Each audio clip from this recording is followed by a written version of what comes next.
Hello students, आप लोग इतना डर क्यों रहे हैं कि सीबीएसई बोर्ड का मेरा इस साल 2024 का पेपर जो है, एक पेपर बहुत अच्छा गया है, लेकिन एक पेपर में मुझे डर लग रहा है। अटेम्प्ट तो पूरा किया हूँ, क्वेश्चन सब टच किया हूँ, लेकिन फिर भी क्या हो रहा है, डर लग रहा है। तो आपको फिर बता दे रहे हैं माय डियर स्टूडेंट्स, आपके पास एक ब्रह्मास्त्र है। आप डर क्यों रहे हैं? आपको मालूम है, अगर आप मेन पेपर में अगर आप फेल भी हो जा रहे हैं एक सब्जेक्ट में, तो फिर भी आपको दिक्कत नहीं है। आपको फिर बता दे रहे हैं, क्योंकि आपके पास में ऑप्शनल पेपर तो है ही।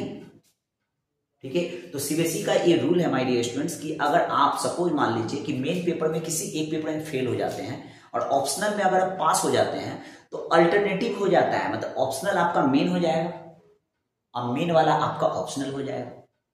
ऑप्शनल पेपर सीबीएसई क्यों देकर रखता है आपको? ऑप्शनल पेपर सीबीएसई इसलिए आपको देकर रखता है माय डियर स्टूडेंट कि इससे क्या हो कि अगर आप किसी एक सब्जेक्ट में बाय मिस्टेक एनी हाउ या कोई भी ऐसा रीजन की वजह से अगर आप फेल हो जा रहे हैं, तो क्या हो रहा है, ऑप्शनल पेपर में लेकिन आप पास हैं, तो ऑप्शनल वाला पेपर क्या होता है, रिप्लेस कर दिया जाता है मेन में। मेन वाला ऑप्शनल, तो इस वजह से तो आप पास है।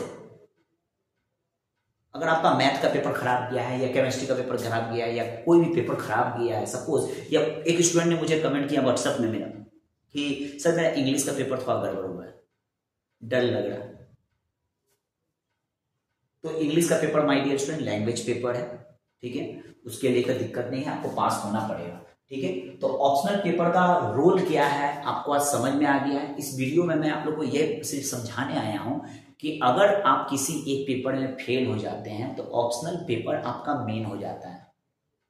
ठीक है, ये चीज याद रखिए। लेकिन लैंग्वेज पेपर आपका कंपलसरी है माय डियर स्टूडेंट्स, आपको लैंग्वेज पेपर में पास होना ही होगा।